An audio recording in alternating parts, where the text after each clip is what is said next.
Milk union పాల ఉత్పత్తిదారుల చిరకాల స్వప్నం సాకారమైంది. వీరబల్లె కామధేను ప్లాంట్లో 110 కోట్ల రూపాయల బ్యాంకు రుణాన్ని కేవలం 2.5 సంవత్సరాల్లోనే పూర్తిగా తీర్చేశారు. ఈ సందర్భంగా విజయవాడ ఫ్యాక్టరీ ఆవరణలో రీజనల్ వర్క్షాప్ వైట్ రెవల్యూషన్ 2.0 సదస్సు నిర్వహించారు. కేక్ కట్ చేసి చారిత్రాత్మక విజయాన్ని ఘనంగా జరుపుకున్నారు.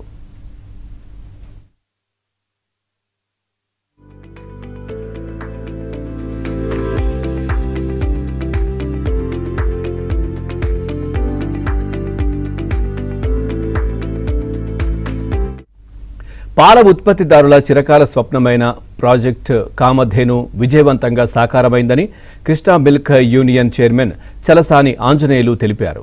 వీరవల్లి గ్రామంలో రోజుకు 6 లక్షల లీటర్ల పాల ప్రాసెసింగ్ సామర్థ్యంతో భవిష్యత్తులో 8 లక్షల లీటర్లకు విస్తరించే వీలున్న అత్యాధునిక పూర్తి ఆటోమేషన్ ప్లాంట్ను 185 కోట్ల రూపాయల అంచనాతో ప్రారంభించి కేవలం 163 కోట్ల రూపాయల వ్యయంతో పూర్తి చేయడం గర్వకారణమన్నారు.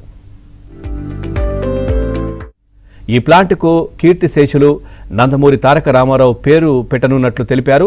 కృష్ణా జిల్లా రైతాంగానికి భవిష్యత్తు తరాలకు అంకితం చేస్తామన్నారు.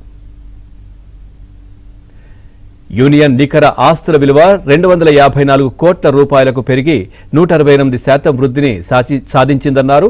పాడి రైతుల సంక్షేమ కార్యక్రమాల కోసం సమితి సేకరించే ప్రతి లీటర్ పాలపై 2 రూపాయలకు పైగా ఖర్చు చేస్తోందని చలసాని ఆంజనేయులు తెలిపారు. అలాగే వినియోగదారుల నుండి ఆర్జించే ప్రతి రూపాయిలో సుమారు 85% మొత్తాన్ని పాడి రైతులకు అందజేస్తున్నామన్నారు.